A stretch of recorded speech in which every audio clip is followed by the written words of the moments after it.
Elle a apporté un rôle essentiel depuis que nous sommes arrivés en 2014, puisque nous avons mis ce système en place pour déjà faire baisser les frais de déplacement à toutes les associations loronnaises sportives et maintenant culturelles, parce qu'elle est de plus en plus demandée.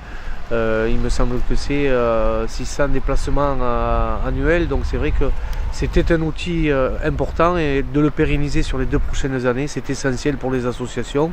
Sans ça, je pense que les associations auraient rendu l'âme, parce que c'est vrai qu'aujourd'hui, tout le monde se déplace très loin et ça a un coût.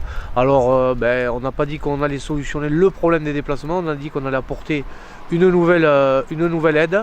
Et le système donc des 2 minibus, vraiment, je pense, est essentiel pour les associations sportives. Mais pour nous, le fait d'avoir des navettes de la ville nous apporte une bulle d'oxygène au niveau de la trésorerie du club, puisque entre l'équipe 1 et l'équipe 2 en région, nous économisons environ 5 000 € pour la saison. On remercie les partenaires, la mairie ainsi que les sponsors qui ont financé ces 2 navettes. C'est un gros plus pour le club, puisque au niveau financier déjà c'est très important, ça nous fait quand même faire des économies. On arrive quand même à avoir le bus assez souvent, avec le planning qui est monté par la municipalité, donc pour nous c'est un gros plus.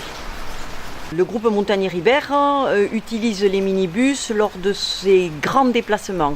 Quand il va dans les Landes, en Dordogne et plus particulièrement en 2015, nous l'avons utilisé pour aller en Bretagne, faire un échange culturel. Voilà. Et sans les minibus, l'échange aurait été impossible. Je crois que nous avons été un des premiers utilisateurs des minibus Oloron.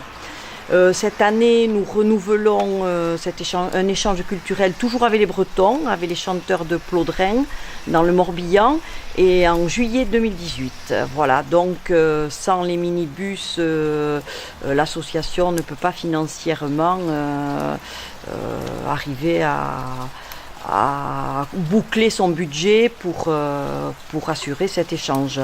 Donc nous remercions la municipalité oloronnaise, monsieur le maire, et de cette heureuse initiative et tous les sponsors. Et nous parlons, nous portons Oloron dans tous nos déplacements. Le premier intérêt, c'est que nous, de l'époque déjà, depuis mon beau-père, on a toujours soutenu les clubs sportifs et les associations. Et donc le but principal, c'était surtout d'aider les associations, puisque les bus sont mis à la disposition de ces personnes-là.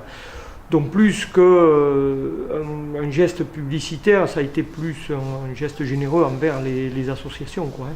Nous avons adhéré de suite au premier projet et nous n'avons pas hésité à renouveler pour la deuxième série, quoi. On est très heureux d'être partenaire donc, de la vie associative locale. Donc une initiative comme la mise en place d'un minibus à destination de toutes les associations locales, on a trouvé que c'était un projet très intéressant, très porteur pour les associations. Alors, nous avions 2 intérêts dans ce projet. Le premier intérêt, c'est de continuer à accompagner les initiatives associatives sur le secteur, puisqu'on est partenaire de nombreuses associations loronnaises.